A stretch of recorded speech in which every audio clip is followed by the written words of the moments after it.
Hey, what's going on? This is Tyler with Black Diamond Softball and Fitness, and this is a brand new episode of the FPtFP Daily Show. I wanted to get into a topic that I think a lot of us think about, but we don't necessarily speak on it because we don't want to, shake the bush too much or rock the boat too much. But before I do that, I have got to let you know, this episode is powered by Loud Cup. Elevate your fan game with our revolutionary design that transforms your cheers into a sippable delight. Whether you're rallying your team or celebrating a win, Loud Cup enhances the thrill.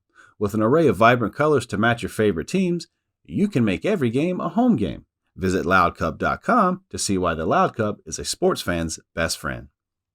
This time of year, man, there's a lot of soul searching and self-reflecting and that kind of stuff that goes on, and we don't really know how to, get a totality of the money spent compared to the value that we got out of it. Because, it's this time of year, money's tight, it's Christmas time, it's the holidays, you're trying to figure out where did all this money go? And as a travel ball parent, we understand that there are known expenses going into it, whether it's team dues and organizational fees and uniforms and, tournaments and stuff like that. But then there's these hidden fees that hidden, money takers is what I call them, these little things that add up over time. Now, imagine if you knew going in what the cost would be, it would probably be $1,000 more, $1,500 more. I mean, everybody's situation is different when we're talking money here, but nonetheless, it's always more expensive than it's put out there to be. Whether you're the team mom and you've been tasked with, hey, this is the cost, or you're the coach or the assistant coach or whatever, and hey, this is what the team's trying to do. This is the tournaments we want to play in. These are the camps we want to go to. These are the events we want to do. Here's that cost. Man, every time you do that, go ahead and multiply that by like 1.25 or 1.30, because that's going to give you a more realistic number. How many of you went into it going, okay, wow, $1,500 isn't that bad. But when you actually total it up, it's like $2,200 or $2,400 or something like that you spent. Now, I know there's other people out there that spend way more, and then there's other people out there that don't spend near that amount. But just as a ballpark figure, to give us a number to kind of work with, let's look at $1,500 for a spring season.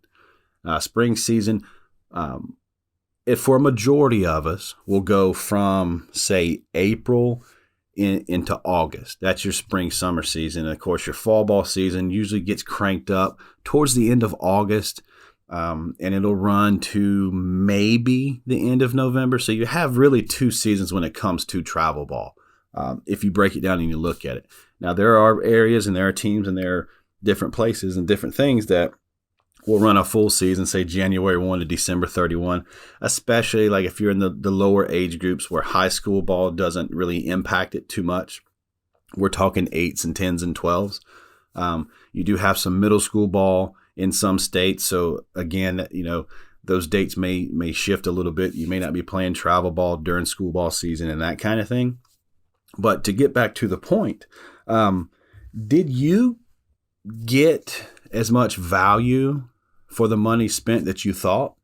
Of course not, right? We always want more, right? So where can we sort of trim the fat and be a little bit more proactive in the money that's spent? Because at the end of the day, it is a lot of money. When we're talking about the gas, we're talking about different articles of the uniform, whether, man, I need to get some new socks.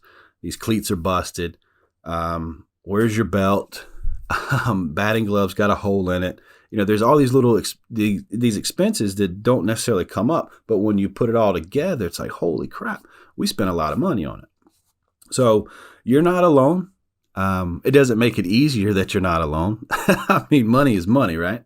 But going into next year, if you have this idea that you've put together this year, before you get into next year's season, before you get into maybe even fundraising, before you get into saving money here and there, because you got family vacations, you've got birthdays, you've got Christmas, you got all the stuff that the money has to go out on. But you also want your daughter to continue her journey in this travel ball. There's chance at scholarships and playing at the next level and yada, yada. There's a whole bunch of reasons why you continue to put this money out there. And I'm not trying to tell anybody to do anything with their money, but I'm just letting you know that if you are more realistic with your numbers, it will help you justify the cost and be able to try to find as much value in what you're doing. So that kind of ties into, are you staying with this team? Are you looking for a new team? Are you starting a team? Where are you going to be allocating your funds to? Big time organizations offer a lot of different things. They could have partnerships with major companies that give discounts.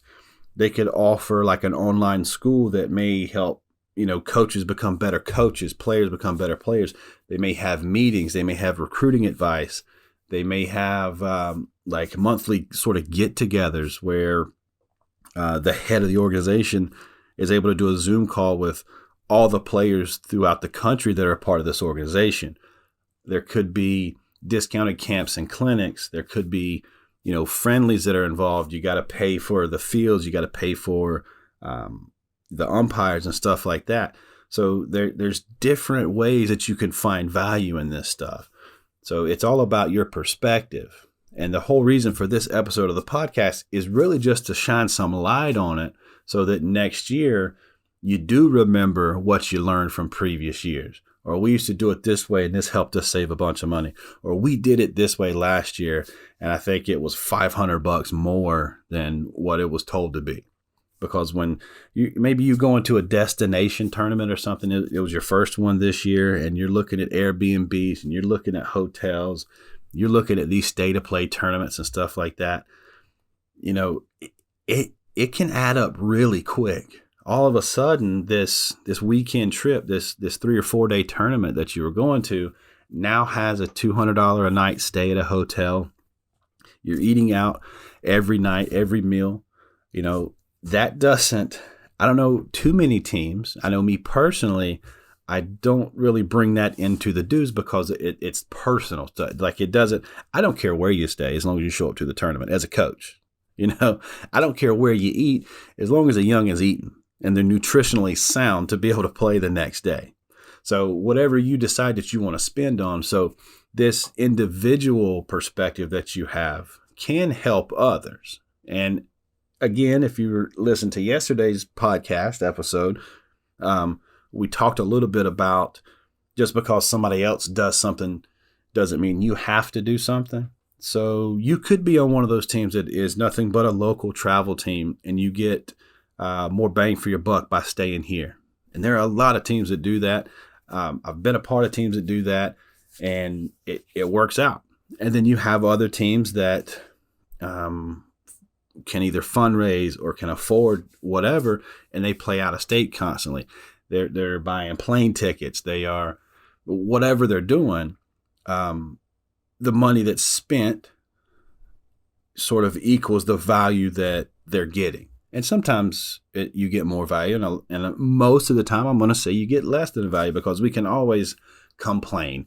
We can always say, it wasn't worth this cost, but we got to go through that experience, right? A lot of us, all of us, I'm willing to bet all of us have played in a tournament that we thought, holy crap, we just lost a bunch of money. This tournament wasn't worth, X amount of dollars. So before you jump into it this year and you get moving and you get going, sit back, remember this podcast episode and go, okay, hey, wait just a minute. Where do I think we lost money last year? Where do I think we wasted some money at? And what can I do better this year? Maybe it's an individual sponsorship that, offsets that. Have her go to some local businesses or whatever and say, hey, can you help offset some of my costs? I'm chasing my dream. Would you be willing to support? Run an individual fundraiser. Go to your local gas station, buy up, $100 worth of scratch offs, sell them for $5 a piece. once you make your money back, set a drawing date and boom, there you go. It kind of offsets some cost. Really get involved in the team fundraising to help everybody. So if the team dues and all that kind of stuff is paid for via fundraiser or sponsorships, now that out-of-pocket money that used to go to paying for little Susie's team dues now goes to you guys as individual spring and summer season, where you're staying, where you're eating, what kind of gear you're wearing, replacement socks, and that kind of stuff. So, I'm not coming at you as like, hey, I know all the answers on this stuff. I'm coming at you with, take it from me on my experience. Every time I think I'm going to spend $2,000, that thing goes to $3,000. Or if I think this year it's going to be $5,000 to $6,000, and now all of a sudden I'm at $7,000, take it from my experience. And also, if you would, please leave me a comment, whether you're, if you're getting this link on Facebook, or if you're seeing it on Insta, or you've gotten it from the YouTube channel or any of the podcast, platforms, Spotify, whatever, wherever you listen to this, don't go into too much detail. I don't want to know the ins and outs. I don't want to get too personal, but give me some of your numbers. Like, hey, our dues were $1,200 this year, but I think when it was all said and done, I ended up with like $3,000. Everybody else on this, or is it just me that complains about the money that goes into it? Because it is expensive. Not that I want to stop and not allow my daughters to continue chasing this dream, but I know too that, man, I think travel softball has become my most expensive bill. You know what I mean? So is travel softball your most expensive bill? Let me know how you feel on that. Anyway, I'm going to leave you guys with that one. Think about that. Leave me a comment, and kind of kick this around. Talk about this with some of your parents and some of your friends. Maybe they do other travel sports. Maybe they're volleyball or baseball or basketball or whatever. I kind of just want to get a sort of a read, take a temperature on the cost of things, and then also kind of let you reset and evaluate your expenses, and maybe it'll help you out. I don't necessarily know why I thought about this at this time. I guess, and subconsciously, I'm thinking about our team funding for next year, and I'm thinking about how much money is spent. I mean, some of you guys are in the same boat I am with having, multiple players.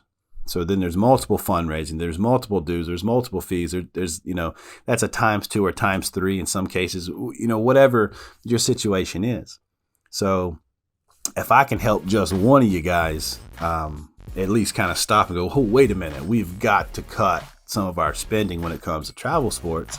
I hope I help you out, and maybe we can help somebody else out. So do me a favor, share this with a friend, and when you do, you make sure you tell them you love them.